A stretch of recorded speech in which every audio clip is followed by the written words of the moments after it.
today's video we're going to talk about manual milling machines. This is what they call a knee type mill. This is where the knee on the machine actually travels up and down. Milling machines primarily have rotating tool bits and stationary parts that are either clamped to the table or held down in a work situation. You probably use a vise a lot. With the vices you can clamp either square parts, rectangle parts, round parts. If you do table setups, which we'll talk about a little bit more later, you actually put clamps in these grooves on the table and clamp parts down. So just like everything else we do in the machine shop, we like to talk about safety. Obviously keeping a clean and organized work area is number one. Everything has to be organized, otherwise you're tripping over hoses and cords. If there's a lot of material or debris on the floor, oil on the floor could be a slip hazard. So if you have any of those conditions, please correct them while you're working. Just make sure you're operating everything safely. When handling cutting tools too, you have to be careful. On the tips of the cutting tools, they're generally sharp, so you don't want to be putting the cutter right in your hand.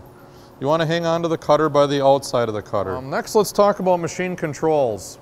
On a milling machine, it looks familiar to some people because they've seen drill presses before. It does have a drilling feature where you can extend and retract the quill on there, and you can drill holes with it.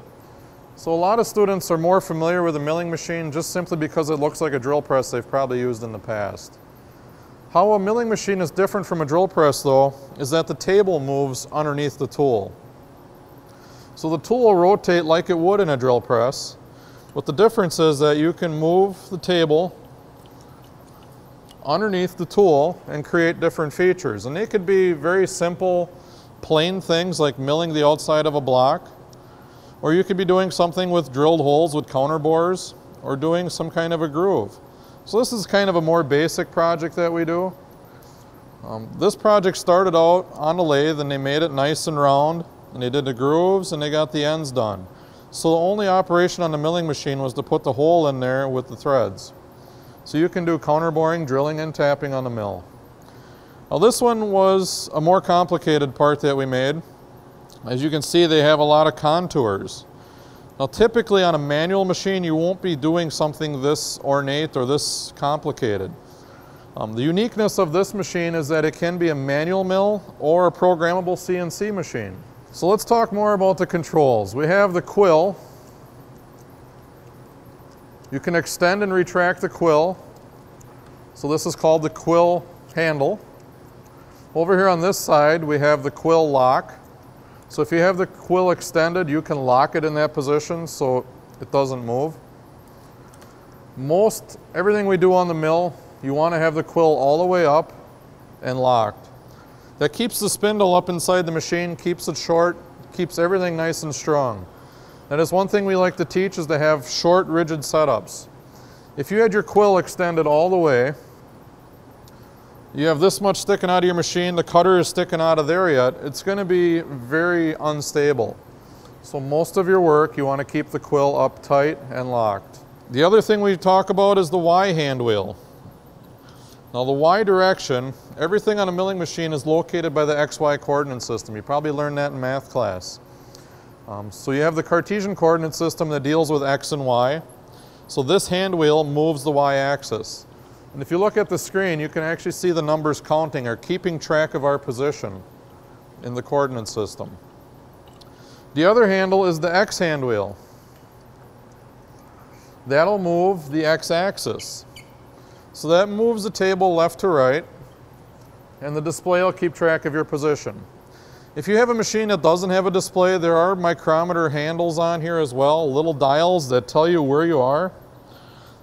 They count from 0 to 200, so every revolution would be 200 thousandths of an inch on this machine. On this machine they also have a Z-axis.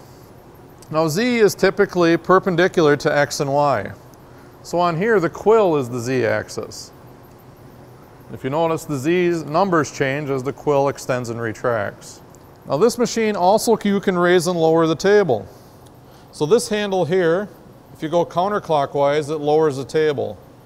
Now that's a lot slower moving, so it's maybe hard to see in the video there that it's moving. If you go clockwise, it raises the table. This handle is only 100 thousandths per revolution, and you may have noticed it doesn't show up on the display. So any movement you make raising and lowering the table, you have to keep track of on the dial. If you want to re-zero the dial, you have to loosen the lock collar.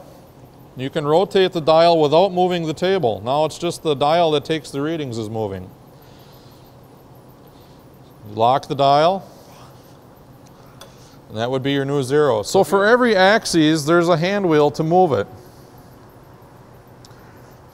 For everything that moves, there's also a clamp. So these two levers here are actually your x-axis clamps. If you clamp those, you turn those clockwise, that tightens it up.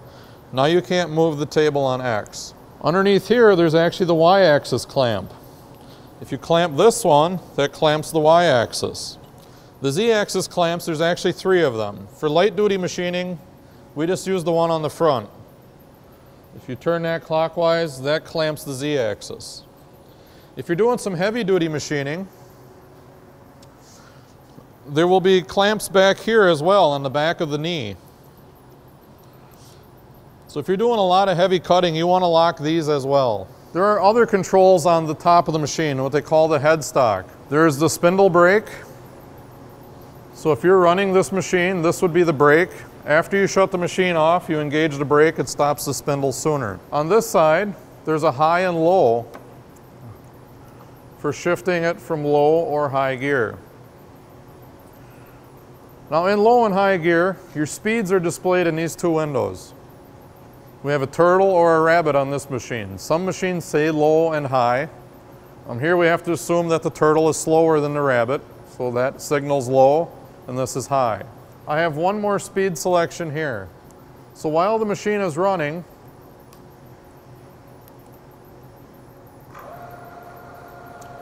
I can adjust this dial here. Now you can probably even hear it speeding up. And in the window it displays what speed you're at. So right now I'm in low gear on the gearbox. So if I look at the turtle for low gear, it says I'm going 240 RPM. If I rotate it the other way, it slows it down. Now I'm back down to 100 RPM. Now up here is the control box for this machine. If you have the machine in high gear, you want to make sure you select high gear for forward rotation. So high gear on the gearbox, high gear on the switch will give you forward. If you're low gear on the gearbox, you'd make the switch to low gear. That would be forward rotation. If you do the opposite, if you have low gear on the gearbox and you switch to high gear on the switch, that will give you reverse rotation. And the reverse is also the same.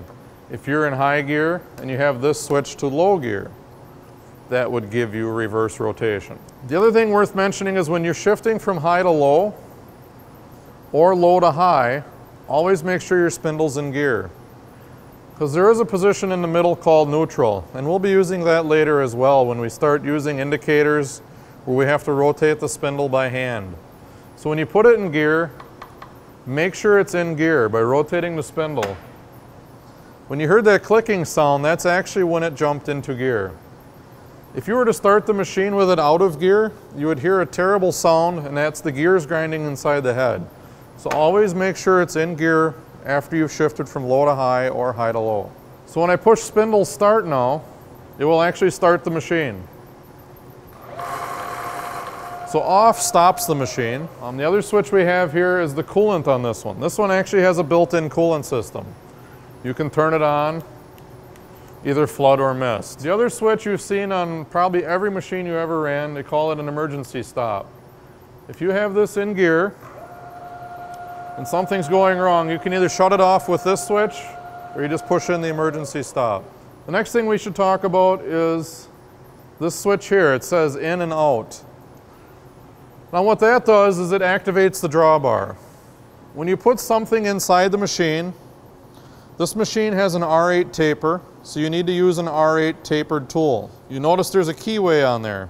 That keyway has to line up with the key inside the spindle. So you might have to feel up inside your spindle and you'll find a little bump in there. That has to line up with the groove on the tool. After you pushed it up in there by hand, you have to hit in. In will tighten the tool. So once you have a tool in there, to release the tool, you have to push out. So hang on to the tool, otherwise it'll fall out and hit the table. If it hits the table, it puts a dent in the table, and you use a little bit of precision there. So you want to make sure you catch the cutter. So hang on to the cutter and push out. Couple things to talk about here. Before you run a machine every day, make sure it's lubricated. Everything on the machine runs on the ways.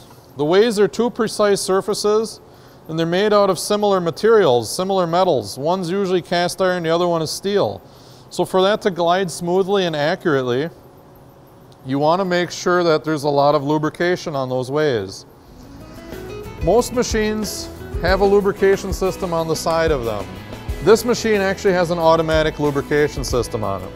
So this one is worry-free. If the machine is on, that's activated by a timer so that it automatically lubricates while it's running. On the machine, there is also little cups where you can put oil in on the headstock. These should be oiled occasionally as well. So that concludes our first video.